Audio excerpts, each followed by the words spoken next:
Kenny, and we are back with a brand new movie. It's supposed to be season, but it's a brand new movie of Sailor Moon Eternal Season 4, Episode 1, which is Part 1, but I've named it Reawakening because it's basically what it is. And actually, this is the fourth arc of Sailor Moon Crystal, but they changed it to Eternal. So we're gonna just acknowledge it as Crystal. And guys, I'm telling you, if some of you on my vlog channel don't know about Sailor Moon, some of you do, some of you don't.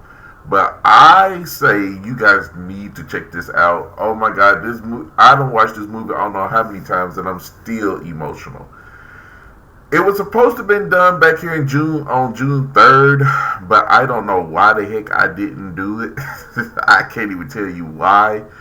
But this movie really, really is good, guys. It does give it's like the fourth arc of Sailor Moon where they're dealing with the Dead Moon Circus. So the Dead Moon Circus, if you know about Sailor Moon season 4, the original, it was a whole arc of them. And now they're actually doing it by the manga, which I'm loving. I'm loving it by the manga. Okay, let's go. So we start off where we left off in Sailor Moon season 3, where Pegasus comes in and asks for help, but you don't see him. He's off screen. So we get a full day of what's going on before that happens. So Chibiusa is up in her room getting ready. She notices it's already April. So this is the point where she's going back to the 30th century because she has trained enough and she's ready to go back home to the future Mamoru and Usagi, aka King Endymion and Nail Queen Serenity. But I don't know why, and I have such a problem with this, and we'll get to it. Is in this iteration and the original and the other iteration. It just bothers me. But let's go ahead and get into it. So she ends up getting ready to go. She meets Mamoru and Usagi in the park because she's about to get ready to go back to 30th century. However, as she's getting ready to go, eclipse is about to come. So she do give us an overview that Usagi, miraculously got into high school. Because if y'all know Usagi, y'all will know, like, this child, oh my God, how the hell did she get into high school? Is the question. But she's got into high school. Makoto, Minako, Ami, and Rei, they're somewhere else. And all of them got, special glasses to look at the eclipse. Now, this is an event that comes around for every 1,000 years. So Minako wants to make a wish. Makoto, she makes 2 wishes, so it's really funny. So as the eclipse comes in, it gets really, really dark, and there's this bell that you keep hearing. So Chibiusa and Usagi turns around and they see Pegasus. They see the Pegasus, so he tells them to lend him their powers because the Earth is in danger. So as he disappears, Mamoru actually sees the Pegasus, but then Usagi, they was like, you saw it too? He was like, yeah. So as the eclipse, as they turn around for the full eclipse, you see this tiny ship comes out of nowhere. Now the original is naked to the human eye, but if you have powers, you can definitely see it. And this is what I like the most, because in the original, there was this huge balloon that came out of the sky. Nobody's actually saw where it came from.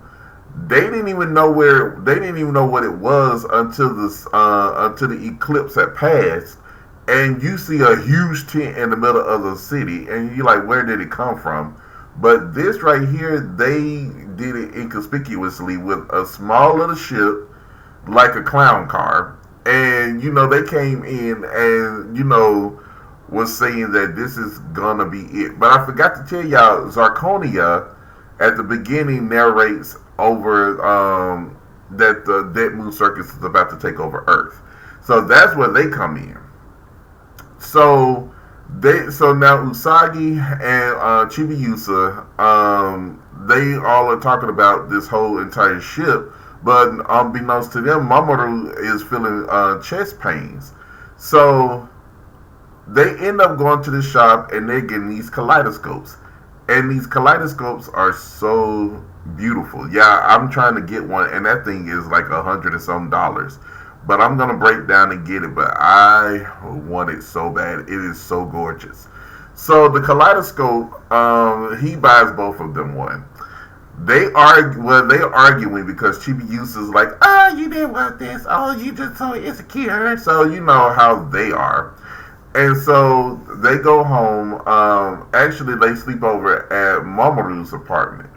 And what it is, they left this in from the original, where Usagi and Chibiusa, how they really want to be, Usagi doesn't want to be grown, but Chibiusa does. So it doesn't happen yet. So the next morning, Chibiusa decides to get up and she wants to go. She's gonna go back home by herself. Mamoru and Usagi wakes up because Pegasus entered her dream, and he shows her what is going on within the city. He shows her there was a barrier. Now the barrier was put up over by the Amazonas Quartet, which is the villain of this, which they're the villainesses of this season. And they, put up a whole barrier to, keep people from actually trying to find them out. Unbeknownst to them, the Sailor Guardians can, feel that kind of power. So now now what they're doing now is, going after Chibiusa after Pegasus told her what he couldn't tell her everything, but he told her enough. He's looking for a maiden that can use the power of the silver crystal and the golden crystal to unlock the golden crystal. And see what I like to we'll get there. We'll get there. So at this point, Usagi is running after Chibiusa. Chibiusa ends up beginning to chant the time spell in order for her to return to the 30th century. However, it fails because the barrier picks it up and it knocks her down. So that's when Usagi and Mamoru shows up. They show up and they try to assist her until they hear there's a tiger roaming around in the city. So they go off, and Mamoru is about to fall over because he's having those chest pains.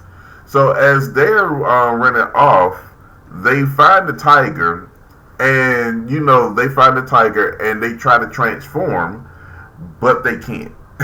They can't transform. So the tiger coming after them, and they end up running and hiding. So they're trying to figure out why they can't transform. They remembering the last time all 9 guardians, 10 guardians, including Chibiusa, but the 9 guardians coming together was the reason why they were able to use the Holy Grail. But the Holy Grail somehow infuses their brooches with overflowing energy, changed it into the moon, the Crisis Compact. Changing both of them into the Crisis Compact. I think Usagi's is the Crisis Compact. I can't remember what Chibiusa's is called. So once the transformation is made, now they're able to transform into Super Sailor Moon and Super Sailor Chibi Moon. Now I hate this part because throughout this whole series, they're going to be calling them super, super, super, and it gets so repetitive. It gets so repetitive. But I understand why, but it's just so repetitive, and I'm just like, oh god. But I love it though. Don't get me wrong. So now at this point, they go fight they go and fight the tiger. Um, it was Potter Potter and Ves Ves are the two that shows up first. They show up first, and or is it Sarah Sarah? I think it's Sarah Sarah and Ves Ves. No, Sarah Sarah and Potter Potter. Okay, those two are the ones that shows up, and when they do, they can't fight. I mean, they transform, but they don't have a weapon to fight with. So Pegasus calls out to Chibi Moon and tell her to, call his name. So she does. Because I forgot to tell you, he gave her the crystal carillon, which is the little bell. And when she uses it, he comes out and he transforms their kaleidoscopes into the Moon Kaleidoscope, which is the Kaleid Moon Scope, which is their new weapons. And they end up using those weapons to become for them to transform into it is called Moon Gorgeous Meditation, which most of us know, and I love it. I love this version of it. So Sarah Sarah and and Potter Potter end up they retreat after Sailor Moon and Sailor Chibi Moon end up defeating the bad guys. Mamoru comes around and he collapses. So these two are going to help him. They're trying to help him, and now they're as Potter Potter hears Usagi and Chibiusa's dreams, and what she does is she swaps them. She swaps their ages. Chibiusa becomes an adult. Usagi becomes a child again. So now they're at the hospital, and Mamoru's in bed. So it looks awkward that you see Chibiusa and Usagi switched. So the girls come in with Artemis, Luna, and Diana. They all come in to check on Mamoru, but they don't really realize what's going on until they get a full grasp of the whole situation. So they're like, oh my god, what the heck is going on? So at this point, Mamoru gets some news that they see something black in his lungs. So he's now got to try to so now they got to try to do some more tests to figure out. But we get a good glimpse of Ami's mother, because in the original series we don't see her mother at all. We hear about her, they talk about her, but they actually let us see her mother in this iteration, which I'm loving. She's the one that's going to be taking care of Mamoru, and the girls were shocked to see that was Ami's mother. So they let him go home, and when he goes home, he's with. Now everybody had a problem with this. Now I understand what the problem is, because it looks like that word pedophilia. I'm not monetized, so I know they're not going to demonetize me because I ain't getting no money, no way. So, with Usagi being in a 6 or 7 year old's body, where we all know she's 15, we already know, and Mamoru is like 17, so we already know this. But it does look awkward and it does look weird, because remember, Usagi, Usagi, yeah, she's 15, because in the manga he was always 2 years older than her. So Mamoru is getting ready to go to college. Well, he's already in college, so he's about 18 or 19, where she's 15. So it's like, okay, I know it's creepy, but you gotta remember, she's not as young as we think it is. But I know the looking of it. I know how it looks. So now after all of that, she ends up sleeping next to him. Well, she kisses him, and she sleeps next to him. So Chibiusa is kind of like, she doesn't, no matter how much she's in love with her own father, but she knows that's her future dad, so she can't be with him like that. And I'm sitting here like, why would y'all make his daughter want to fall in love with him? That is the thing that I always never got. And then not only that, she goes, she's actually outside on the swings, and Diana calls her small lady. She was like, "You can't call me small lady in a body like this." So she was like, "Okay, lady." So, which was funny, and so she tries to figure out, because remember, Pegasus has said he's looking for a maiden that can use the silver crystal to unlock the golden crystal. And, not only is she a sailor guardian, she is also a princess. So Chibiusa is thinking that he means Sailor Moon. But he appears before her again to tell her, but he's shocked to see how she looks. Because remember, he does not see this. He does not see her until now. And as he sees her, he tells, she tries to tell him that she's not the maiden that he's looking for. Oh, wait, no, not yet. He tells her that he needs their powers. That she's dreaming beautiful dreams. Don't worry. So back at so we get a glimpse at Ami. Now Ami, she's going home. Her mother had come in, and I think her mother was coming in to try to what was her mother doing? Her mother came in and was trying to check on her everything. So Ami goes to her room. Now this is where things get crazy. Now Potter uses the animals that is in the cage, the circus animals, tiger, hawk, and fish. She turned them into into humans. Well, they're not human, but she turned them. She gave them humanoid bodies. So now the fish is Hawk's Eye. Fish Eye. The hawk is Hawk's Eye, and Tiger's Eye is the tiger, as you can already see. Now, the difference in this is, and for those of you who like Sailor Moon like I do, you know this for a fact. If you watch this movie, Hawk's Eye and Fish Eye switch roles, because in the original, Fish Eye was the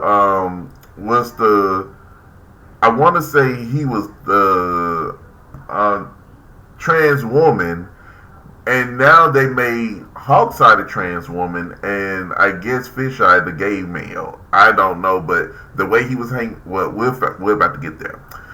So they send Fish Eye out first to go take care of Ami-chan, since Ami is the guardian of water. So she goes. So as Tiger's Eye goes over, not Tiger's Eye, I meant Fish Eye.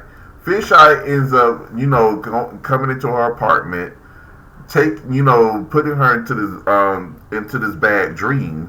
She wakes up and see her mother kissing this other guy, because remember, her father and her mother, they divorced a long time ago when she was little, and she was little, and when they divorced, she was so her dad sends her art all the time. Oh, yeah, I forgot to tell y'all. That whole thing skipped my mind. Ami got the fish because they have put a whole new shop up, and it was something she never seen on her way home.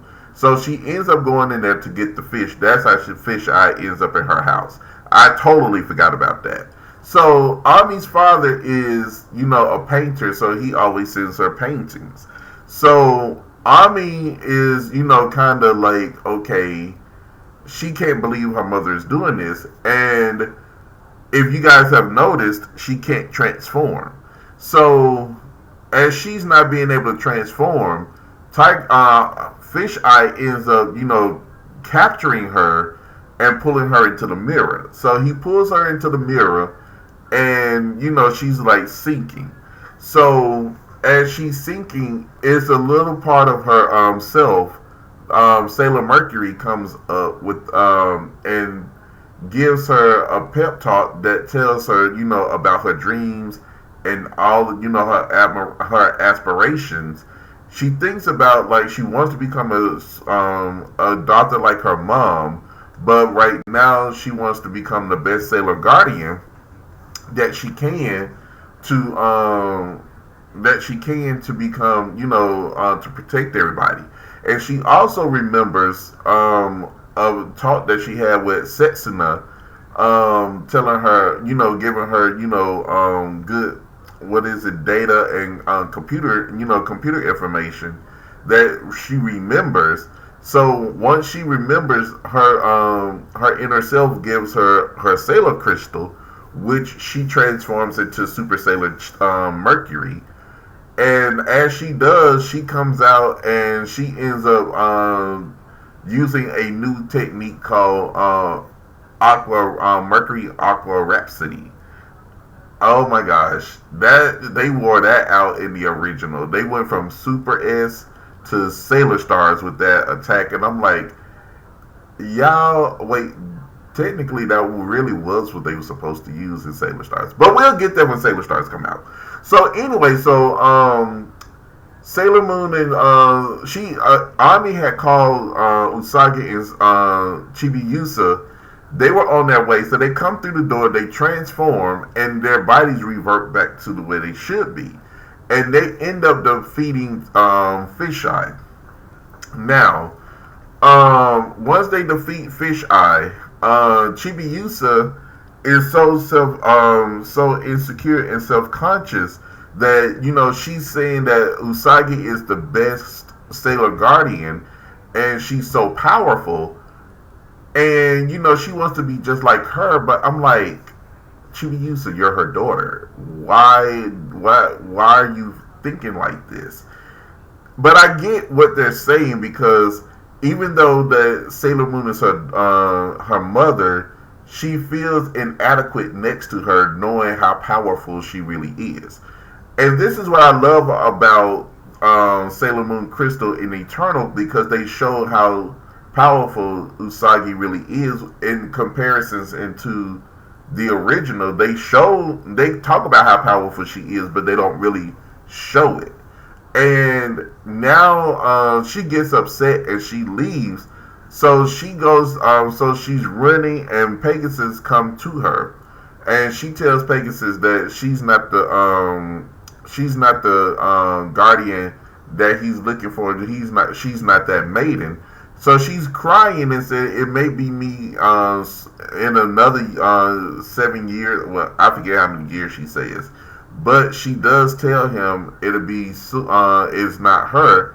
He ends up kissing her and showing her his true form, his human form. And he was like, he can't hold this form too long. And she also asked him, who is he? He said, I can't tell you at the moment, but I would promise to tell you soon. So he leaves. So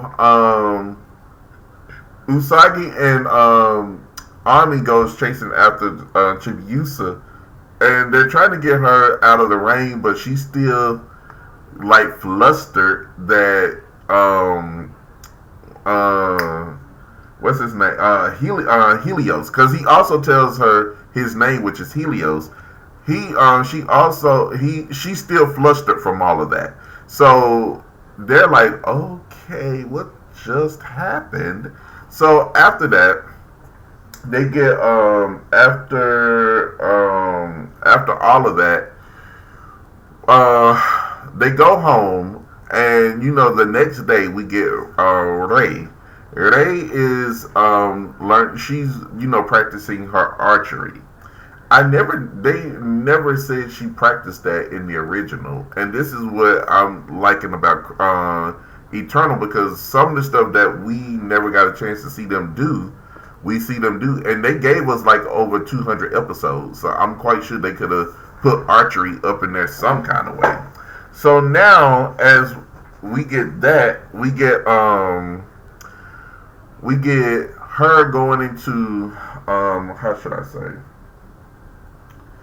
She's trying to figure out what her dream is, because she came to the shrine as a child. Her dad dropped her off because her mom passed away.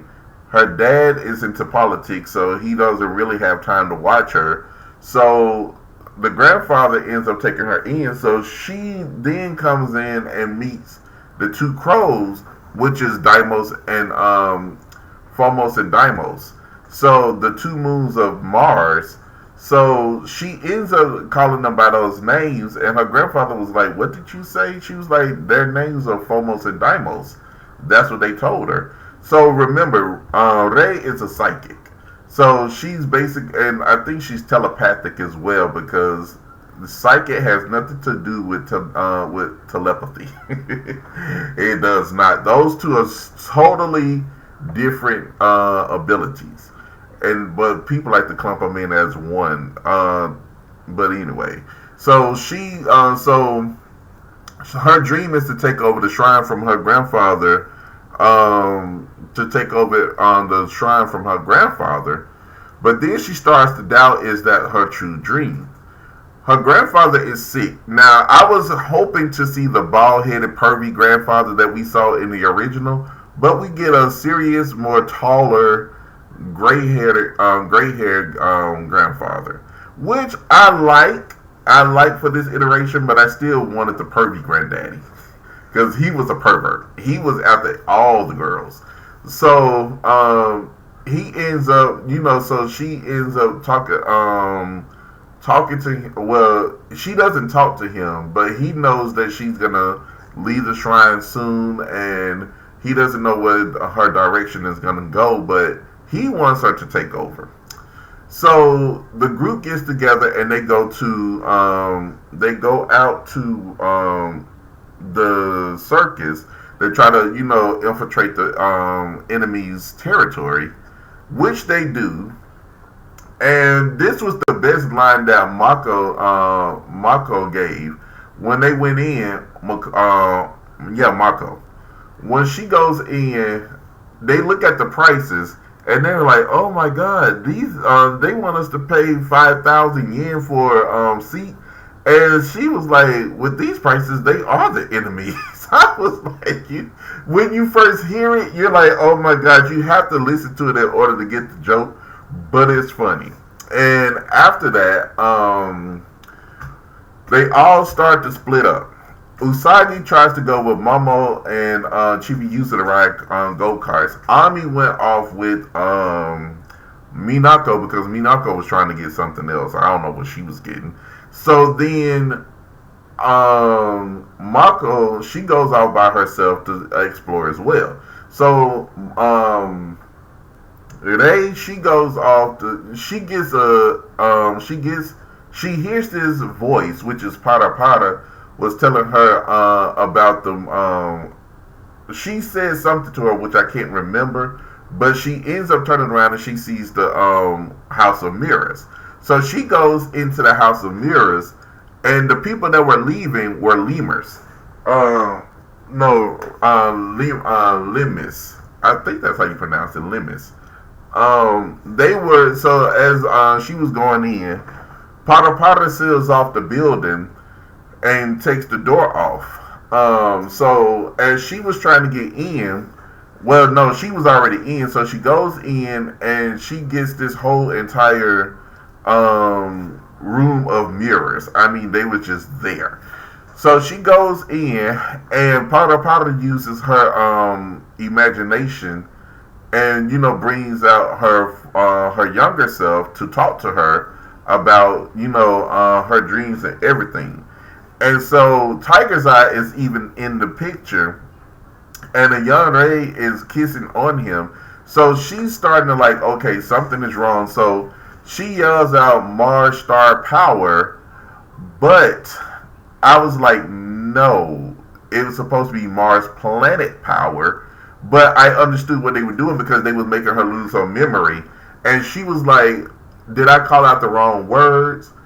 And she was like, what was I transforming into? So they played that part to make her look like she's losing her memories. So she's captured in the limits Limits' power.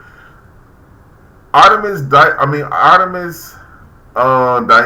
Diana and Luna are trying to get into the tent next door, but Ves would not let. Was it Ves? Yeah, it was Ves. No, it was Seta. Kicked them out, so they end up going. So they was walking off, but they see Deimos and Phobos and Deimos. They end up going over to the tent where those two were, those two took them. So as they get there, Phobos and Deimos go through the door. They get through, hitting Tiger's Eye with some of their feathers. Ray wakes up. No, they wake Ray up. So they're telling her that, and if you notice, they've called everybody princess. So there was Princess Mercury, now we got Princess Mars. So they was calling her Princess Mars. So as she awakens, they give her her sailor crystal and says that she knows what her true dreams are, and she wants to be the best guardian to protect Nail Queen Serenity as she can. So she ends up transforming using her powers, using her new upgraded Sailor Crystal to become Super Sailor Mars. And as she is getting ready to, use her attack on Tiger's Eye, Tiger's Eye ends up, making himself invisible. I want to not invisible, but he makes him put so many copies of himself in the mirror, trying to, distract Ray. So Ray gets a whole vision from Michiru. So Michiru comes in and tells her about her abilities, that she has the best, she has the best senses and all of that. So don't let this, deter you. Do what you have to do. Close your eyes and focus. Soon as she does, because remember, her body was overflowing with fire. So as she does, and she had this arrow in her hand, she uses her new Mars Flame Sniper. Now, I loved how they did it in the original, because it was Mars Flame Sniper. So they spread it out, but here it was just Mars Flame Sniper, which I said they should have just drug it out just a tad bit, which I love. But anyway, she ended up hitting the right Tiger's Eye and defeating him. So over in the other tent, the Amazonas Quartet, they were, performing, zapping the humans' energy. So as Tiger's Eye was defeated, so was the orb broke.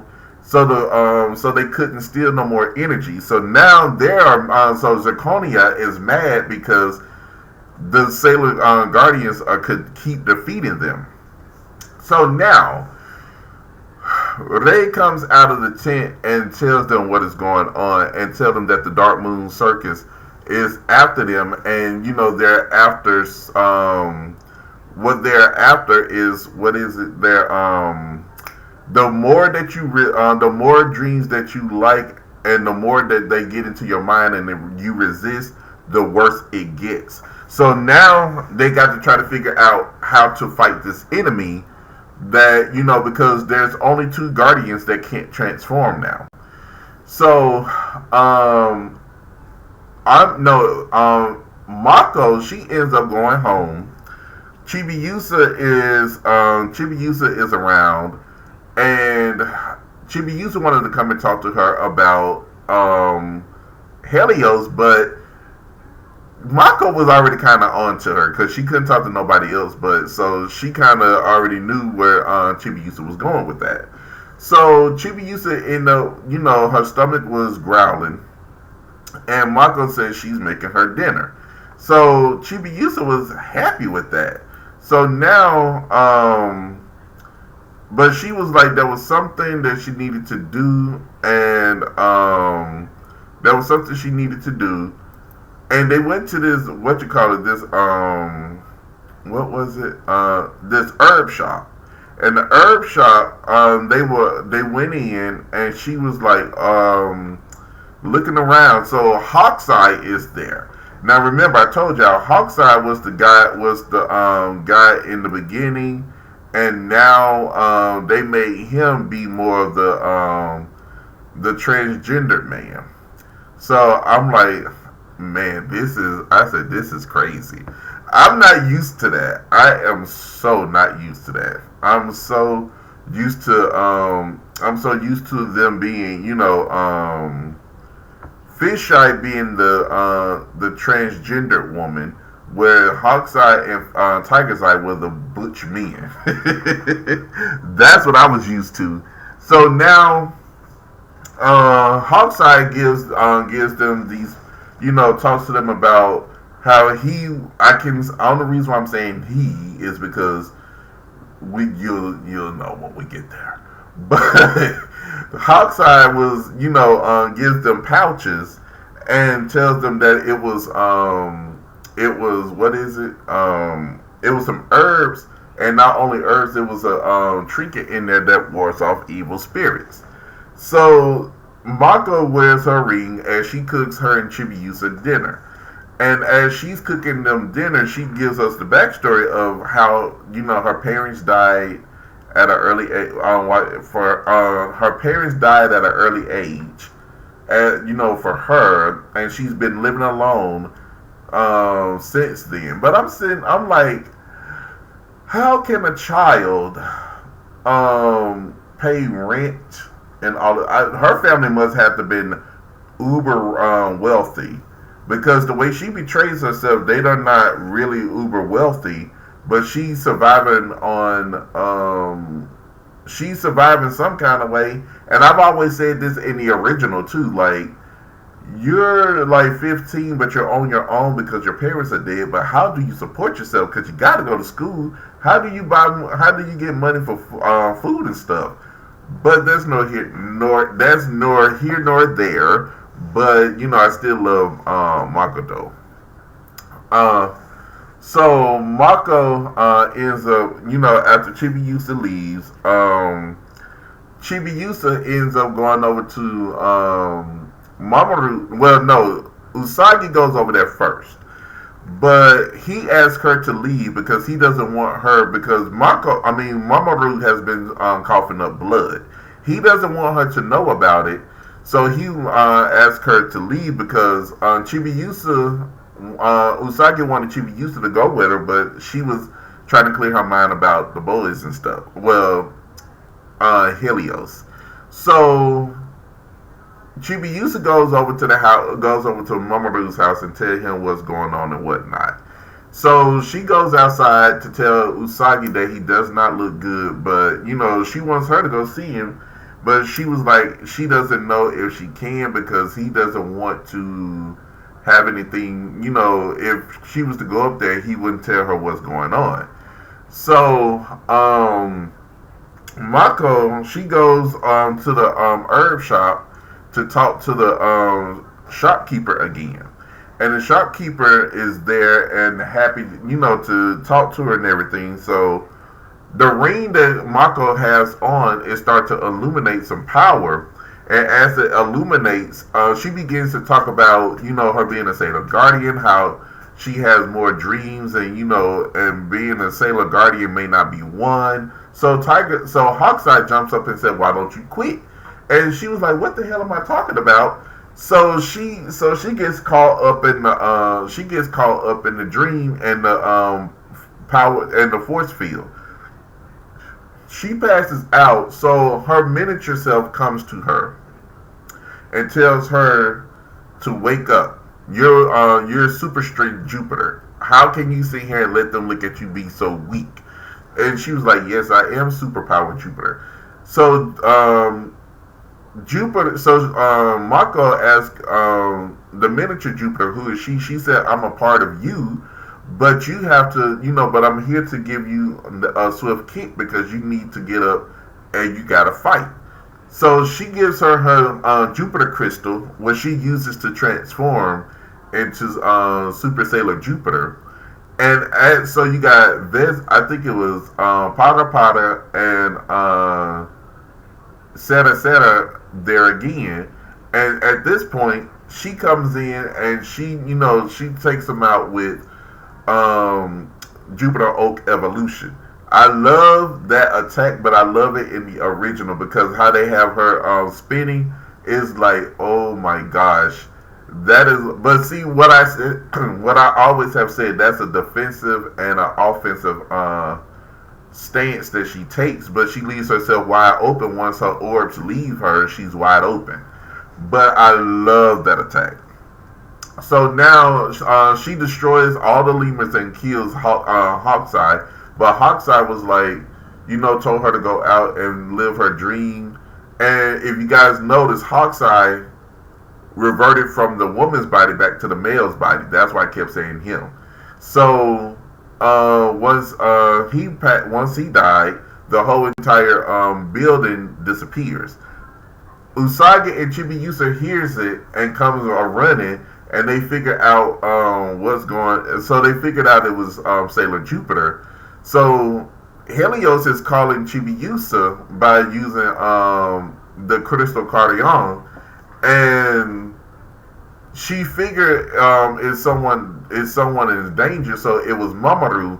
So they end up transforming and going over there.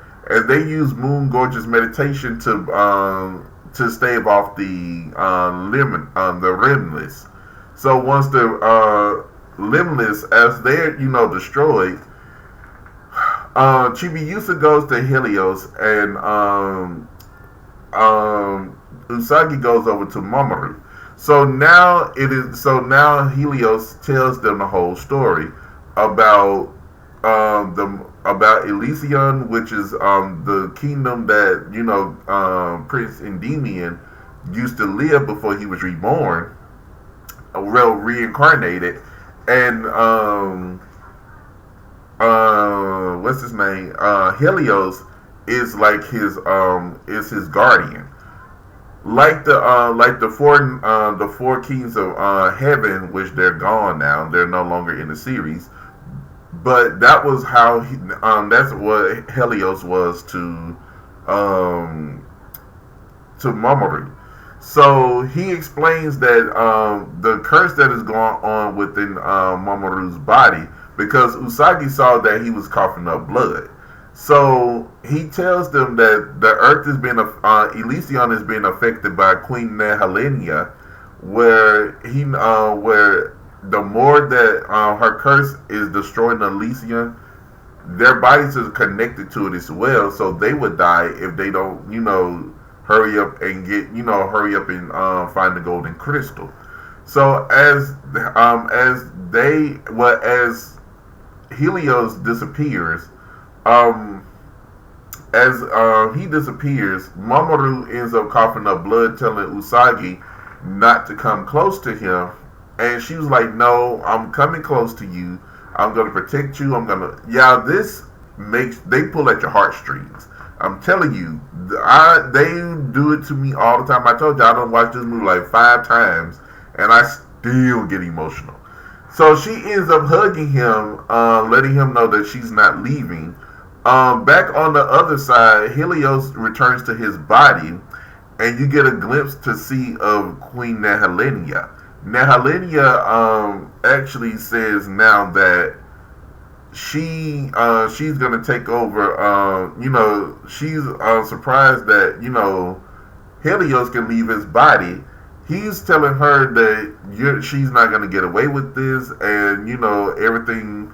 Once they do it, once the maiden finds the golden crystal, she's going down. So she uses her powers against him to make him even weaker. So now oh, I forgot to tell y'all. Haruka-san gave Makoto some reassurance as well. So now we get to the point where they all end up going out, and Mercury, Ami, Rei, and Makoto are the three that can transform. Where Minako cannot. So Minako, they were talking about how they're gonna have to try to infiltrate the circus to take out the Dead Moon clan. She goes home. She tries to transform, but she can't. So as she said, Venus Planet Power makeup, this cat walks past her and looking like, what the hell are you doing? So, she can't transform. Artemis tells her, look, you will be able to transform soon. Don't worry. You're the leader, so you're going to be able to transform. So she was like, yeah, I'm not going to worry. I will be, I'm Sailor Venus, the leader. So she ends up taking a bath and kind of, mellowing out. So the next day, she meets up with the girls to try to figure out what's going on. So each one of them have a piece of the other three soldiers, where Venus is like, Army figured out what's going on through the software that Setsunu gave her. Rei has Michiru's Aqua Mirror to probably give her some, better insight. And, Makoto heard a helicopter thinking it might have been, Haruka-san. So she's like,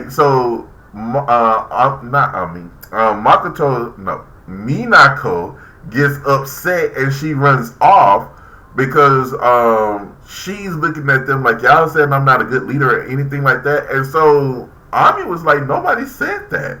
It's in her head that if she can't transform, she's not a good leader. So she runs off. So they go try to run after her, but she ends up saying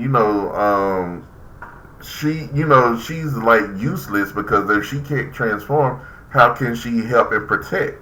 So she goes off to she sees this flyer. Now Potter they send out these two limbless, which is what is their names? Zeno, I forget the last part, but both of their names are Zeno with two different endings. So, and they're crazy looking too. So she uses them to make up an idol contest. So Minako goes, she's going. Artemis said, you're not, she was like, you can't go in by yourself because you can't transform. She says, shut up. So she ends up going. She gets in. So is Vesves is over. Vesves is the one that's over everything. So no, all four of them are there. Junjun is there too. Junjun, Vesves, Seta, and Potter. All four of them are there. But Seta is the one that actually. No, it was Vesves. Vesves is the one that gave out all the directions and everything. So Vesves is like, telling them what they have to do. They have to get up there to reach the children, and they will win 5 million yen. But Zeno, I forget, it was the first Zeno. He gave all the rules. So Vesves told them, on your mark, get set, go. So they all running. So the women are in there fighting each other to try to get up there. Minako is trying to keep them from fighting each other. So as this rock is coming toward Minako, Makoto, which is Sailor Jupiter, she comes in and punches the rock, and They tell all three of them come in and tell her to transform, but she tries, but she can't. So she runs off to go try to save the children, and she's getting stopped by every turn. But she does get to the other Xeno. He's there and got the other three guardians trapped, and told them if they do anything, this guardian will not survive. So Minako gets up there. She goes and Seta is up there and said, "You win. You're the one that won. So guess what? You're gonna get a good surprise." So they put her under a spell to go and steal the silver crystal from Usagi, but Artemis wakes her up, and so now they open the trap door, and she's about to fall through. So as she's about to fall through, Artemis grabs onto her. Vesves even Vesves throws, no, it was Seta. She throws like a rock on top of Artemis, making him turn human. Now,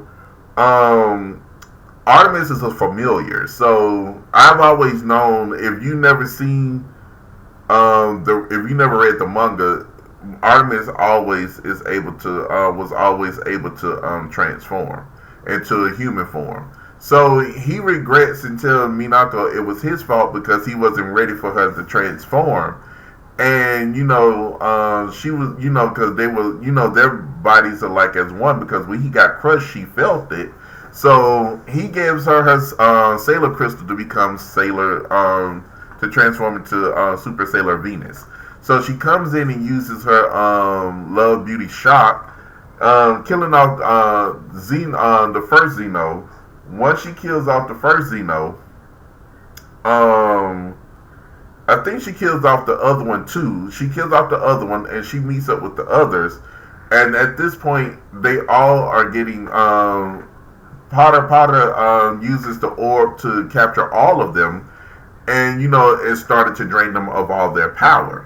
So they're stuck. They can't get out, and Minako just hollers, "I gotta get stronger. I need more power." Girl, you just transformed. How the hell you need to get stronger? You just overcame your You just looked inside yourself to make yourself stronger. How can you make yourself? You can, but you just got your awakening again. So, excuse me, guys. So at this point, I think it was Queen Helenia that was saying that Zarconia says that this is the time. She takes all the limits and make a huge portal up in the sky, and it makes everything looks black. It's like a huge black hole. So at this point, Usagi is at home coughing. She checked on Mamoru, but Mamoru is not, she said he was doing a little better, but she was coughing, so Chibiusa is kind of scared. And so, at the end, Nehelenia said it is time for them to take over the Earth. So that was the end of part 1. But if you watched it through the credits until the end, you'll get a awakening from Hotaru. Hotaru comes in and said the second coming is on its way. We need to, she was saying the second coming is almost here. We need to stop and do everything we can. So at this point, they are ready to go. Y'all, let me finish up part 2. I will be back shortly. I hope you guys enjoyed part 1 because it is a tearjerker. I love you guys. Y'all be safe, and I will see you guys later.